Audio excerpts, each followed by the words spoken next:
এখন রাত 5টা, প্রায় 5টা বাজে। আপনাদেরকে একটা নিউজ দেওয়ার জন্য আসলাম, আর সেটা হচ্ছে যে আমাদের বাংলাদেশে সরকার কে হবে সেটা ঘোষণা করা হলো। আমাদের বাংলাদেশে যিনি সরকার হবেন তার নাম হচ্ছে তারা এখানে কি বলতেছিল সেটা শুনেন। আমরা দেখতে পাচ্ছি যে আমাদের এই অভ্যুত্থান এবং বিপ্লবের পরেই দেশে অরাজকতা, নাশকতা করছে ফ্যাসিস্ট এবং তাদের দোসররা। আমরা দেখতে পাচ্ছি যে বিভিন্ন জায়গায় এখন গোলাগুলি চলছে, মন্দিরে হামলা হচ্ছে এবং এটার জন্য তো আমরা সারা রাত ঘুমাইতে পারি না। আমরা মনে করি আমাদের যে ছাত্র নাগরিকদের অভ্যুত্থান তাকে নস্যাৎ করার জন্যই পরিকল্পিতভাবে এই ধরনের ঘটনা হচ্ছে।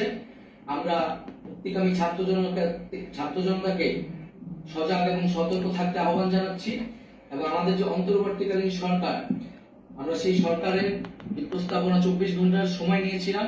জরুরি পরিস্থিতি মোতাবেক আমরা এখনই তার একটি রূপরেখা ঘোষণা করছি।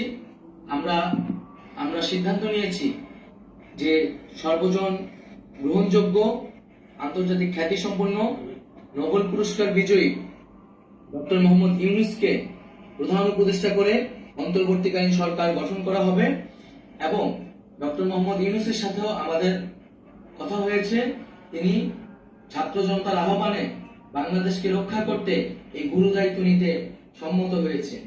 আমরা সকালের মধ্যেই আচ্ছা, তাহলে এখন কথা হচ্ছে যে আমাদের যিনি সরকার হবেন উনি হচ্ছেন ডক্টর ইউনূস, উনি সরকার হবেন। তো এই বিষয়টা পুরো বাংলাদেশে ছড়িয়ে দেন, যত বেশি পারেন ছড়িয়ে দেন, যেন প্রত্যেকটা মানুষে জানতে পারে এবং আমাদের দেশ ছাড়াও যেন ইন্ডিয়াতে যারা আছে তারাও যেন জানতে পারে, যেন ইন্ডিয়া কিংবা অন্য দেশের মানুষ যেন আমাদের বাংলাদেশের প্রতি যেন নজর দিতে না পারে, যেন তারা যেন বুঝতে পারে যে আমাদের সরকার কে হবে সেটা ঘোষণা করা হয়েছে এবং সকালের ভিতরে সেটা সরকার দায়িত্ব নিবে।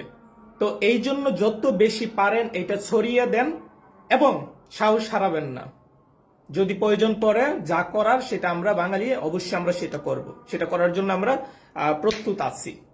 কেউ সাহস হারাবেন না, আর যত বেশি পারেন ছড়িয়ে দেন, কারণ বাংলাদেশের অবস্থা এখন যা, আপনারা যারা সজাগ আছেন তারা কিন্তু জানেনই কি হচ্ছে বাংলাদেশে।